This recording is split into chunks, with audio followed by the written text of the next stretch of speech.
शिवनेरीच्या पायथ्याला, या जुन्नरच्या भूमीत शेकडो वर्षापूर्वी जी आपली लोक परकीय धर्मांमध्ये धर्मांतरित झाली, त्या आपल्या बांधवांच्या घर वापसीचा कार्यक्रम शरद दादा तुम्ही घ्या.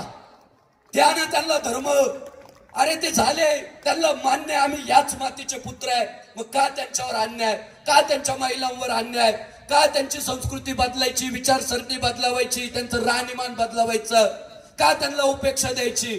त्यांना पुन्हा जर शरद दादा तुमच्यासारख्या लोकांनी हिंदू धर्मात घरवापसी केली तर हा संग्राम भांडारे तुम्हाला शब्द देतो, संग्राम बापू भांडारेची पोरगी त्या घरवापसी केलेल्या आपल्या हिंदू कुटुंबात देण्याची जबाबदारी संग्राम बापू भांडारेची.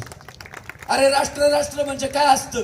ज्याला इथल्या भूमीचा अभिमान आहे त्याला स्वीकारा. शिवरायांनी ते केलं, त्या शिवरायांचे आपण पाईक आहे. ही काळाच्या गरज आहे. सगळी भांडणं संपतील, सगळे वाद संपतील, सगळे एका भगव्या ध्वजाखाली एकत्रित येतील. आपण जबरदस्ती तर करत नाही. धान्याचं पोतं देऊन नाही बा, तांदळाचं पोतं घेऊन ख्रिश्चन होय, नाही बा तुला कापूनच टाकेल हिंदू होय, ते तर आपल्याला शिवरायांनी स्वीकारलं नाही. पण ज्यांना ज्यांना मान्य आहे आम्ही हिंदू आहे, आमचे पूर्वज हिंदू आहे, त्यांच्यावर का अन्याय?